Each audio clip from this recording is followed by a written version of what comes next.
This is the book, Ada Twist, Scientist. It looks a little familiar probably because it is written by the same author who wrote Rosie Revere Engineer, which I read last week.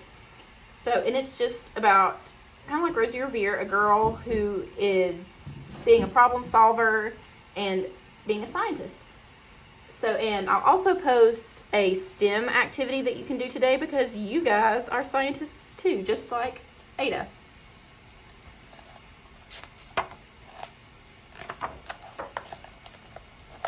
Ada Marie, said not a word till the day she turned 3. She bounced in her crib and looked all around, observing the world but not making a sound. She learned how to climb and made her big break with a trail of chaos left in her wake. She ran through the day, chasing each sound in sight, and didn't slow down till she conked out at night.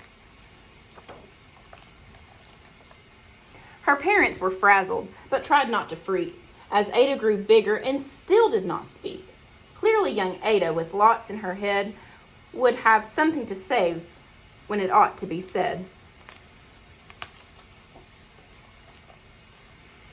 That's just what happened when Ada turned 3.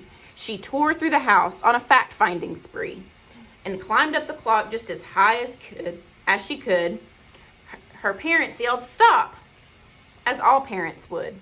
Ada's chin quivered, but she did not cry.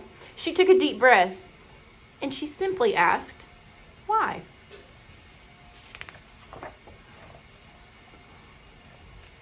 Why does it tick and why does it talk? Why don't we call it a granddaughter clock? Why are there pointy things stuck to a rose? Why are there hairs up inside of your nose? She started with why, and then what, how, and when. By bedtime, she came back to why once again. She drifted to sleep as her dazed parents smiled at the curious thoughts of their curious child, who wanted to know what the world was about. They kissed her and whispered, "You'll figure it out." Her parents kept up with their high-flying kid, whose questions and chaos both grew as she did. All these questions.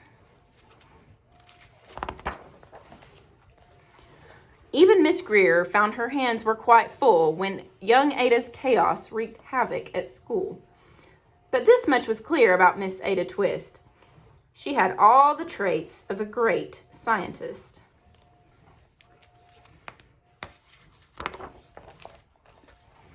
Ada was busy that first day of spring, testing the sounds that make mockingbirds sing, when a horrible stench whacked her right in the nose, a pungent aroma that curled up her toes. "Zowie," said Ada, which got her to thinking, what is the source of that terrible stinking? How does a nose know there's something to smell? And does it still stink if there's no nose to tell? She rattled off questions and tapped on her chin. She'd started the start where she ought to begin. A mystery, a riddle, a puzzle, a quest. This was the moment that Ada loved best.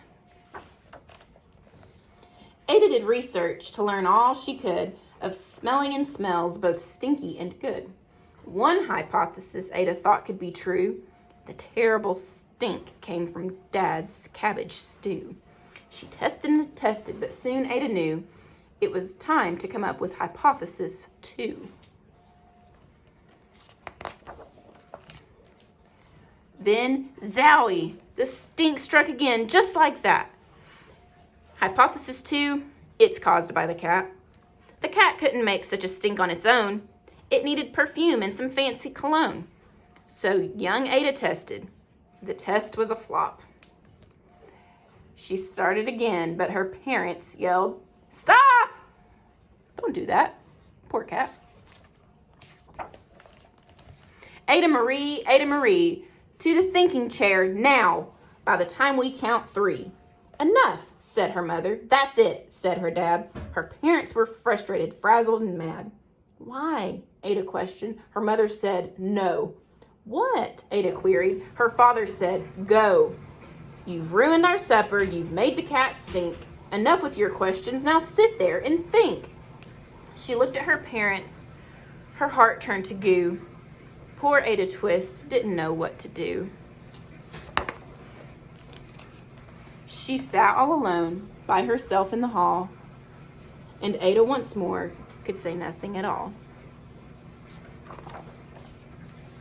And so Ada sat, and she sat, and she sat, and she thought about science and Stu and the cat, and how her experiments made such a mess. Does it have to be so? Is that part of success? Are messes a problem? And while she was thinking, what was the source of that terrible stinking? Ada Marie did what scientists do best. She asked a small question, and then she asked two. And each of those led her to 3 questions more. And some of those questions resulted in 4. As Ada got thinking, she really dug in. She scribbled her questions and tapped on her chin. She started at why, and then what, how, and when. At the end of the hall, she reached why once again. She's asking lots of questions. Her parents calmed down and they came back to talk. They looked at the hallway and just had to gawk. No patch of bare paint could be seen on the wall. The thinking chair was now the great thinking hall. They watched their young daughter and sighed as they did. What would they do with this curious kid who wanted to know what the world was about? They smiled and whispered, "We'll figure it out." And that's what they did, because that's what you do when your kid has a passion and a heart that is true. They remade their world. Now they are all in the act of helping young Ada sort fiction from fact. She asks lots of questions. How could she resist? It's all in the heart of a young scientist. And as for that smell, what can Ada Twist do but learn all she can with her friends in grade 2? Will they discover the stink that curls toes? Well, that is the question. And someday, who knows?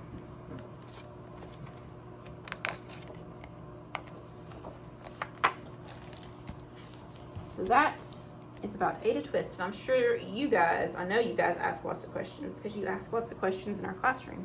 And that means that you have the traits of a great scientist, because scientists have to ask lots of questions in order to find out the answer to lots of questions.